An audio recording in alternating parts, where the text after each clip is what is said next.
আপনি মনে হয় কাউকে খুঁজতেছেন।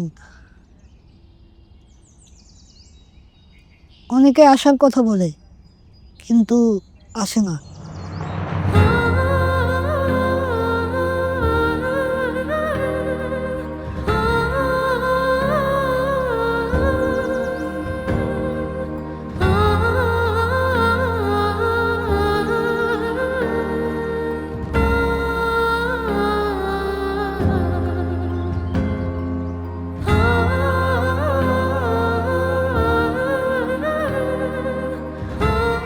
কি বই লাগবো?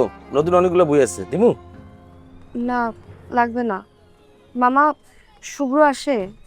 শুভ্র? শুভ্র তো অনেক দিন ধরে আসে না। কেন আসে না? কেন আসে না? অনেক জায়গায় তো চাকরির ইন্টারভিউ দিছে, হয়তো কোথাও চাকরি হয়ে গেছে, এই জন্য আসে না। আচ্ছা, আমি আসি। আপা, হুম? একটা তো আপনার ঠিকানার আছে। এত মানুষ থাকতে আপনি শুভ্র বাইরে কেন খুঁজতেছেন কোন তো? হয়তো মানুষটার আমি হারায় ফেলছি, আর হারানো মানুষের কদরটা আমাদের কাছে বেশি। এই শহরে কেউ হারাই গেলে তার আর বুঝে পাওয়া যায়। আমি আসি। এই শহরে প্রতিদিন কতজন আসে আর যায়, কে কার এত খবর রাখে?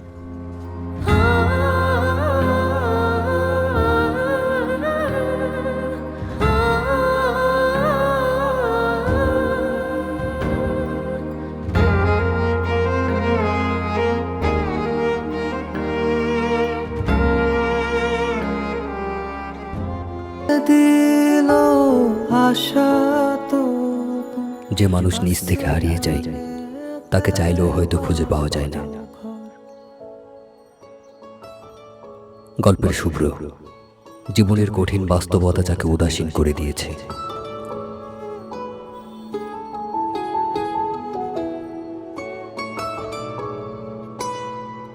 জীবনের প্রয়োজনে হয়তো আড়াল হয়েছে শুভ্র, হারিয়ে গিয়েছে অর্পিতার জীবন থেকেও।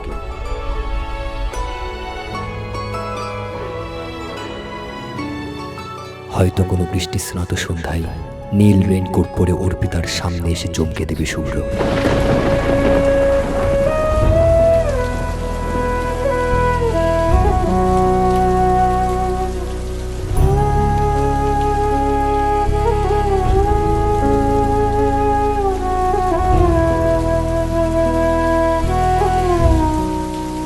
অর্পিতার অপেক্ষারও ক্লান্ত হয়ে যাবে। নীল রেইনকোট পরা কাউকে দেখে ডাকতে গিয়ে গুটিয়ে নিবে হাত।